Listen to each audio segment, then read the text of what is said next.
โอเคเดี๋ยวจะเอาเบอร์ให้เฮาแหละเดี๋ยวสิเข้าไปเบิ่งให้ว่ามันเป็นใดๆมันพอแปลงบ่จะว่าว้าวเรื่อง3ล้านมันก็ 5,000 บาทผู้ใดพี่น้องเอ้ยนี่แหละพ่อนี่ไปหางานเฮ็ดอยู่ได้ใช่เรื่องรถเรื่องล่างผู้ช่างพี่น้องเอ้ยเนาะมันก็ราคาแปลงมันก็อยากสูงอยู่เนาะ 3,000 บาทผู้พี่น้องเอ้ยเฮ้ย 5,000 บาท 5,000แต่กล่าวว่ามีแต่3ล้าน 1,200 1,300บัดนั้นมาเบิดแล้วไปว่าในใหม่โยค่าแลรถขี่ไปขี่มาคือว่าเฮ็ดหยังแน่เนาะพี่น้องเนาะถ้าตามที่บ่นิวคิดว่ามีแต่ไฟแหวนใช้ปอกสูบซื้อมาคนว่ามากไปคนเขามาเด้อพี่น้องเด้อกินข้าวกินน้ำเฮือนไฟฟ้าพี่น้องเอ้ยผู้ชายไม่เป็นหนักเนี่ยแล้วเราก็มีเฮบุกเห็นเปล่าก็ไม่แห้งใช่ไหมโอ้จังเนี่ยไข่ย่างมะตูมพี่น้องเอ้ยไข่ลวกย่างมะตูมครึ่งวันครึ่งวัน เตียงดูดจอดเนาะแซ่บน้ำขักเลย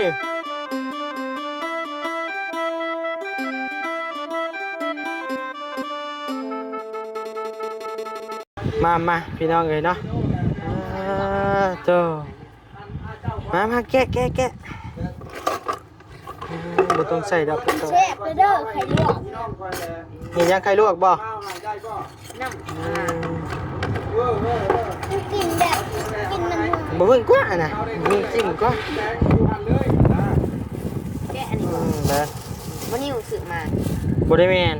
สบู่ว้าวโดเด้ไอเวียแหละบ่มักเด้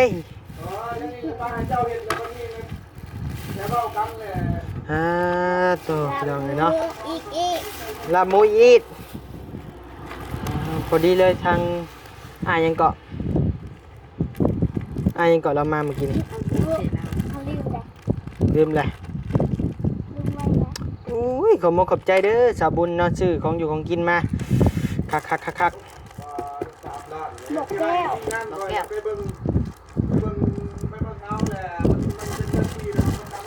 สามก็ซับก็ได้อันนี้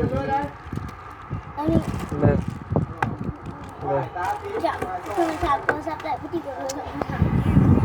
เลือกเก็บจูนนี่เด้อห้ามเด้อขี้เหี้ยนี่เด้อเก็บจูนมัดจังเนาะโดยเดี๋ยวรอพอช่างก่อนนะพี่น้องเนาะกับบัดนี้ต้มไข่ลวกไข่อยู่ก่อนอื่นนั่นนบมือขึ้นห้ามกราบทักทายสบายดีพ่อแม่พี่น้องหมดทุกคู่ทุกคนเด้อบ่ว่าสิอยู่พังลาวพังไทยแล้วก็ต่างประเทศเด้อพี่น้องเด้อมานั่งกินข้าวกินน้ำน้องสายฟ้าน้องบุญทวีเด้อพี่น้องเด้อมื้อนี้เนาะอยู่เฮือนอยู่ซ่านน้องสายฟ้ากับบุญทวีคือเก่าคือเดิมพี่น้องเอ้ยเนาะบัดนี้ก็ได้เนาะบัดนี้ก็3มื้อบ่ได้มานะพี่น้องเนาะเฮือนน้องสายฟ้าเพิ่นบ่ได้กินข้าวกินน้ำกับดารา2คนนี่ก็บ้าพี่น้องเอ้ย2 มื้อ3 มื้อแล้วเนาะเดี๋ยวรอถามเอานิ้วต้มไข่แล้วก่อนกับพอสร้างเพิ่นลมเวียกอยู่เรื่องรถเรื่องล่างเพิ่นนั่นแหละพี่น้องเอ้ยเนาะจักสิว่าจังใดเป็นได้พอแป้งได้บ่รถนะรถมันมากเบิดแล้วเดี๋ยวนี้แล้วมีแต่เจ้าของไปเบิ่งในห้างเลยมันไปล้มเลยเจ้าล้มเบิ่งเลยแป้งเขาให้รับประกันให้เลื่อนเลยเบิดหลายปานใดกันเขามากแล้วรถแล้วนี่แหละมีแต่ว่าลงราคาเขาแป้งให้เขารับประกันให้เขาเจ้าสิให้เขาเข้าไปเบิ่งให้บ่อยู่ซิโนเลยเอาเบอร์ตัวนี้เจ้ากดเบอร์ตัวนี้เลยไปเบิ่งคันว่ามันเป็นตาซ้อมเลยซ้อมคันว่ามันบ่เป็นตาซ้อมราคาเท่าใดมันว่า3ล้านประกันเพราะว่ามีแต่ประกอบขึ้นแล้วค่อยมั่งไปแล้วแล้วมีแต่เฮาสิว่าได้ค่อยกับรถมันขี่ไปขี่มาอยู่มากจักแนว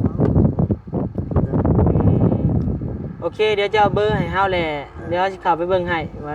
เป็นใดๆมันพอแปลงบ่จะว่าเรื่อง3ล้านมันก็ 5,000 บาทผู้ใดพี่น้องเอ้ยนี่แหละพ่อนี่ไปหางานเพิ่นสิได้ใช่จะยับน้องยับมาพี่เนี่ยให้พอสร้างยับเข้ามาดีๆเนี่ยยันกล้องบ่เห็นนี่เบอร์เพิ่นนี่มีแต่เจ้าเบอร์ตัวนี้ล้มเลยห่านได้เลยบอกเดี๋ยวแป๊บนึงเดี๋ยวไปเบิ่งไข่เฮาก่อนเป็นยังไงน่ะว่ามันกันเนี่ย2ไอ้น้องก็ได้อยู่ตรงกันนี่ใครมาไข่ลวกนี่สบายบ่อยู่ตรงกันเลยกันจงหากันแหละเอามาอยู่ตรงกันกินแก้วจ้ะกินแก้วบ่ก็ไงน้ำรถ มีแต่ฮุบมันมั่งบ่เลยมั่งเฮ็ดได้บ้างบ่ได้ช่างนี่มั่งบ่พอ โดยนะฝากพ่อสบายดีพ่อแม่พี่น้องเฮาแน่ จ้ะสบายดีมันเข้า โดยใส่ทั้งไอ้แก้วบ่ไอ้ยัง มา มาลงมืออืม เกณฑ์ก็เรื่องรถเรื่องล่างผู้ช่างพี่น้องเลยเนาะมันก็ราคาแป้งมันก็อยากสูงอยู่เนาะ 3,000 บาทผู้พี่น้องเลยเฮ้ย 5,000 บาท 5,000แต่กล่าวว่ามีแต่ 3 ล้าน 1,200 1,300บัดนั้นนั่งมาเบิดแล้วไปว่านี่ใหม่โยค่าแล้วรถขี่ไปขี่มาอยู่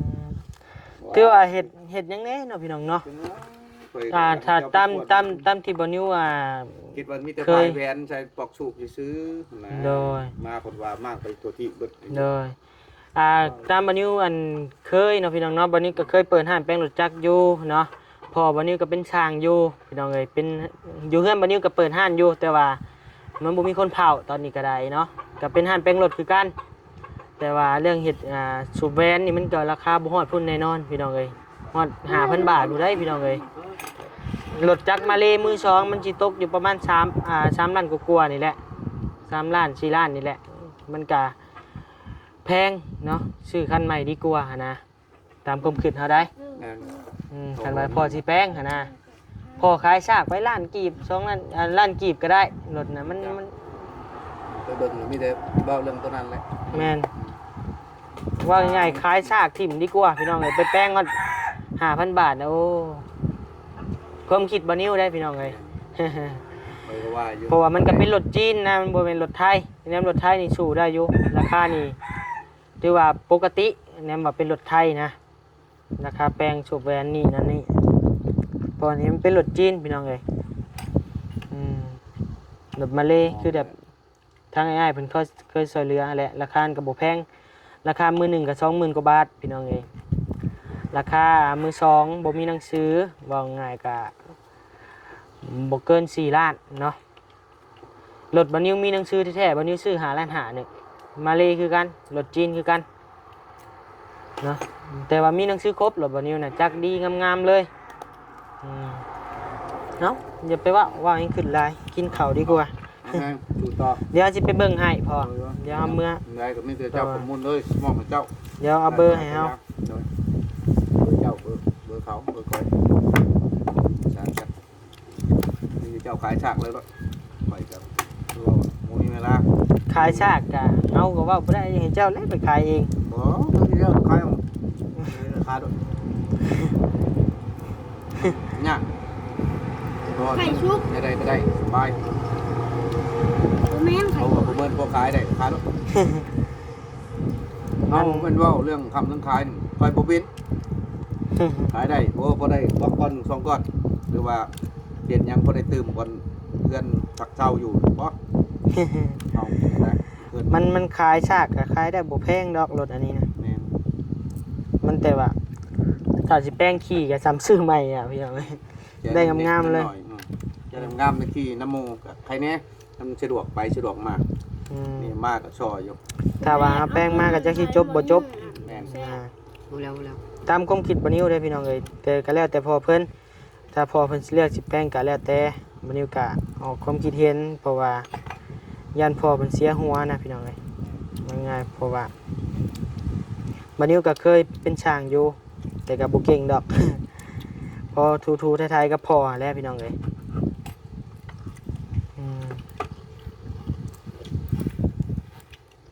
เพราะว่าพ่อก็เปิดให้แป้งรถตั้งแต่เฮายังบ่ทันเกิดพุ่น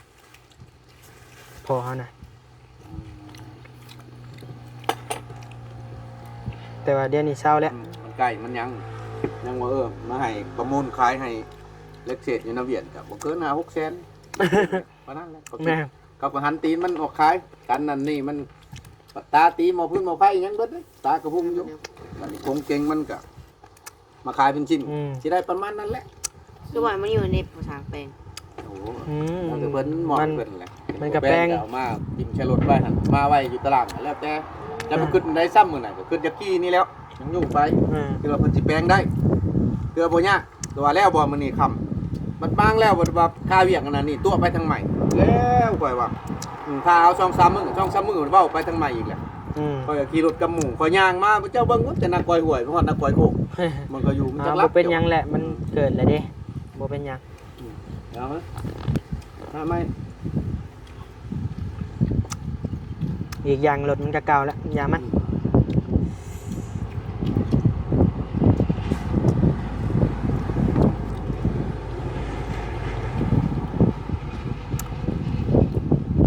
ไข่ลายๆหรือนี่ลวกนะ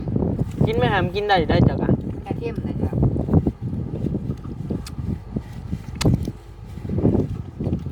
กินได้อยู่กินแล้ว ก็ไข่ เอาแม่พอเพิ่มพลัง เอาได้เม็ดหนึ่งก้อนหนึ่ง หมดก้อนหนึงเลยบ่ แห้งเกิน ลายแห้งเด้อ เข่าที่ต่อ มาเด้อพี่น้องเด้อกินข้าวกินน้ำเฮือนไฟฟ้าพี่น้องเอ้ย ภาษาไม่เป็นน้ำเนี่ยแล้วเราก็มีเฮเบิร์ เจ้าเป็นเบาก็ไม่แห้งกันแล้ว ฮู้จักแนวเว้าเนาะจักกันเนาะ แม่เจ้าบ่รู้ว่าแม่บ่ถูกน้ำให้บ่เจ้าให้ทำไม เอาบ่แม่ได้ไหมเอาบ่ให้เรามาอยู่นำมาบ่ให้พ่อสร้างกับเมียพ่อสร้างมาเป็นแม่ได้อย่างเจ้าเอาบ่โดย เด็กน้อยครับก็บ่บ่นอืม เอาน้ำไม่ให้มันเนี่ยมันเนี่ยแค่น้ำตาล ใส่หลายเด้อเค็มเด้อ ลูกเขี้ยว ใส่โลดสาวสดบัดนี้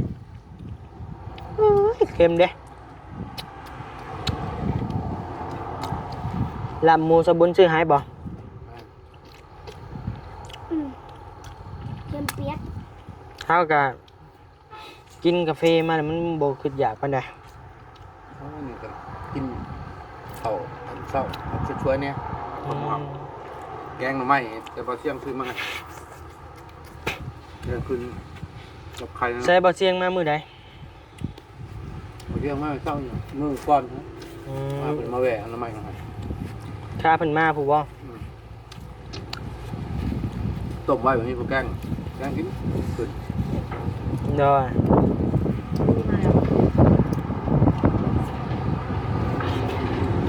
บ่รีแล้วนี่ไข่ลวกบ่รีนี่ ตีดมา ใส่บ่รีกินข้าว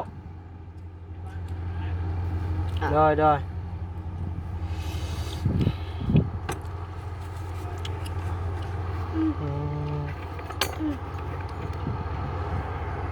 แซ่บไม่ได้ ลาบหมูแซ่บเนาะ ใครลวกเสีย แซ่บบ่ไข่อ่ะ มันเค็มเปียก ลายติ้ง เนี่ยโตใส่หลายว่ะมันก็เค็มแหละ ห่อพี่ช่างเสือหอมหวานเขาก็เลยใส่ลาย ใส่อยู่บ้านได้หวาน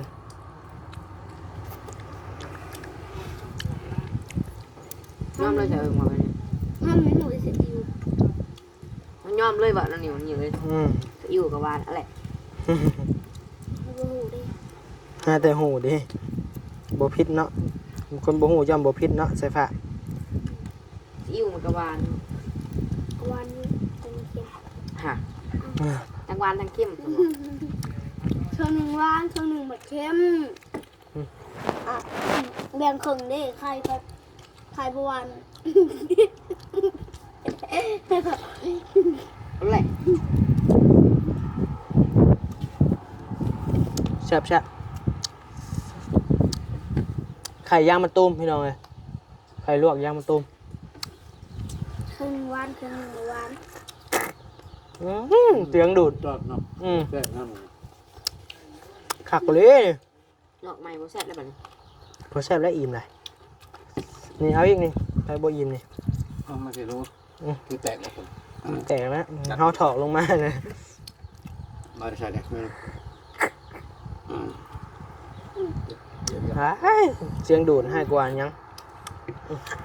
โอ้ยยังดังกันนะเอา ใส่ลายพอละ คะแนนเขาบุลวกกินนี่ก็บุมีใครกินนะไข่ลวกนี่แม่นบ่ แม่น ปะถิ่มไว้ซื่อๆมันเน่า อืมชิม เอาเห็ด เปี๊ บ่ ยก เป็นเห็ดบ่ได้มีแต่ไก่ซุป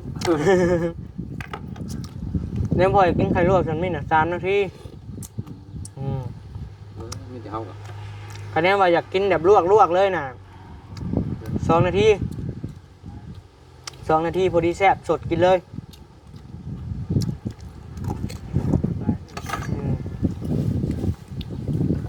นั่นอยากเป็นแบบย่างมะตุ้มไข่ขาวชุกมัดไข่แดงเป็นย่างมะตุ้มแหละ5 นาทีพอดีแซ่บสำหรับไข่หน่วยใหญ่ได้ เ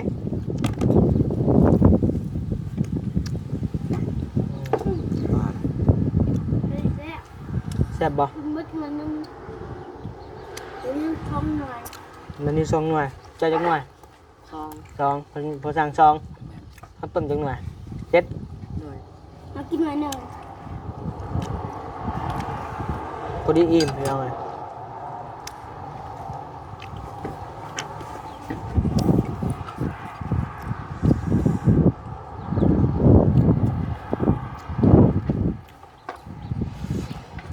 เซเบอร์อันในนี่บ่นัดในตะกับ เก้าสี่โต นี่เนาะเบอร์ อืม ตัวกี้นี่จดใส่เจียเฮาก็ได้เพอโทรศัพท์เฮาแบตหมดอยู่พุ่นเดี๋ยวบัดนี้สิไปเบิ่งให้พ่อสร้างนะพี่น้องเนาะเพราะว่าจากบอนพ่อสร้างเพิ่นอยู่นี่ก็ไกลเติบพี่น้องเอ้ยเพื่อฮอดบ้านบ่นิวเนาะไกลเติบหนึงอยู่พี่น้องเอ้ย มาข้าวไปเลย กินข้าวมาไข่ลวกหมดเลยจังมา เออ อืม เป็นยังไง เอาบ่ไข่ลวกสิลวกให้ บ่ไปดีแล้วพี่น้อง เด้อ มีหยังนี่ ลาบหมู คือเป็นนั่นนี่ป่ะ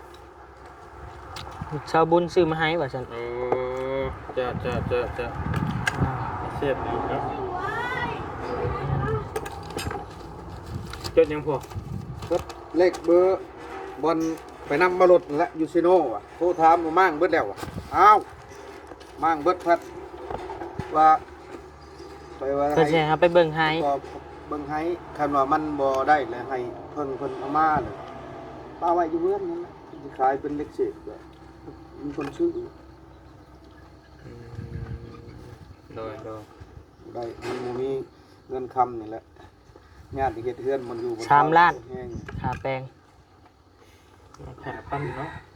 จะว่าได้ซะ ว่าคันมันผู้หมายว่าคันเปลงมากมันได้เลยโอเค มันอยู่เจโน่คนใดถามว่ามันห้านใดนะถามมันอยู่หามัน แต่ว่ามัน3 ล้านมันก็ 5,000 บาทมันก็ซ้ำซื้อรถคันใหม่ได้อะรถเฮามีหนังสือครบบ่งามๆหนึ่ง5 ล้าน 5มันรถต่างกันโพดนะมันรถพ่อมันรถห้างหมดเลย 6 ล้านมันก็พอเอาอยู่ดอก อืม ซื้อจำได้คือ มีเด้รถเฮาที่เฮาซื้อวางได้น่ะ แม่ ซื้อไว้ขี่นี่แหละ ค่ะต้องขี่มากับหมูเขาน่ะไปถามมันซื้อหาหลานยังไงตัวขี่มา อืม คือหาล้านหนึงบ่ โดยทะเบียนยังบ่ได้ ซื้อใช้หาล่ะซื้อ จักกำลัง รถบ่บันไดนะ มันเป็นรถจีนเด้ บ่ร้อย จิ้น บางทีร้อยแกไปหาหลังยังร้อยอยู่แต่ว่าบางทีเนี่ย มันบ่มีหนังสืออย่ารถหลอกรถหลักเนาะ เอามาแต่ห้านเขาใครเด้ รถหลักรถริมมาเพราะเองถึกอะไรกันได้โอ้เนี่ยรถไปจำเอามิดน้อยมากเพราะเฮ้ย เออ เอาอีหลี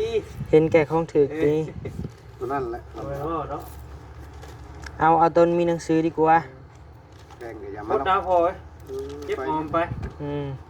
ซื้อชนกันนี่แหละ เก็บออมไปให้ละให้ได้พอได้ มื้อหนึงก็20,000กว่านึงเนาะ ตรงมือซี่ โด ตร ย งมือสามตรงมือซี่กันมา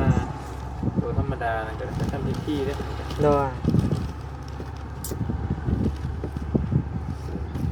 ผมมีแนวเฮ็ดบ่อยู่เรือน นะ ผมมีแนวอยากส่อมอยากแปลงบ่พอ ก่อเฮือนก่อชานเอ้าพ่อเรามาเฮ็ดแน่นะพอเรามีให้เรามีรายได้ เงื่อนเอื้อยอยู่สวรรค์ผู้กา อ่า มีผลมาเห็นแหละ เอาพูดว่าคันว่ามีนะ เออ พอได้ตังค์ได้ช่วยแล้วพอได้ให้เรามีรายได้อยู่แล้ว เอาเด้อเนาะพี่น้องทางเซโนเฮาเนาะใครสนใจอยากได้สร้าง ติดต่อพ่อมันได้พี่น้องเอ้ย สร้างสีมือดี กะระดับหนึ่งพี่น้องเอ้ย ดีบุรีกับเบิ้งเอานี่แหละ นี่แหละเป็นกะ นี่แหละ เด้อคะแนนว่าเรามีลูกน้องจะคนนี่ก็ไวกว่านี้พี่น้องเอ้ย ทำงานงานลายกัน แม่น ว่าง่ายๆนี่ถ้าเมียเราบ่ยากวันนี้เอาเมีย เอาเมียเราก็ดีได้ พอเพิ่นจะได้ไปน้ำกัน แม่น เอาเมียมาเฮ็ดแล้วมันก็จังบ่มีแนวหัว แม่น เมียก็บ่ฮู้ผัวผัวก็บ่ฮู้เมียก็ตักอยู่ เส้นนี่จุดเบอร์คือหึงแท้ บ่ เจ้าบ่มีเพจครับบ่ ก็เอาเบอร์ที่เจ้าของรถป้ารถนะ เบอร์ห้านบ่ เบอร์ห้านเขา เอาเนาะพี่น้องเนาะเวลาก็พอสมควรแล้วเนาะบัดนี้ก็สิได้จบคลิปเพียงส่ำนี้เด้อพี่น้องเอ้ยสิได้ลำลาพระจากพ่อแม่พี่น้องเพียงส่ำนี้เด้อพี่น้องเด้อบัดนี้ก็บ่มีคำว่าหยังหลายนอกจากคำว่าอยู่ดีมีแฮงความเจ็บบ่ได้ความไข้บ่ให้มีปรารถนาสิ่งใดขอให้ได้สิ่งนั้นสมความมุ่งมั่นปรารถนาอย่าเจ็บอย่าจนลำรวยๆบ๊ายบายพี่น้องเอ้ย โอ้ยสวัสดี สบายดี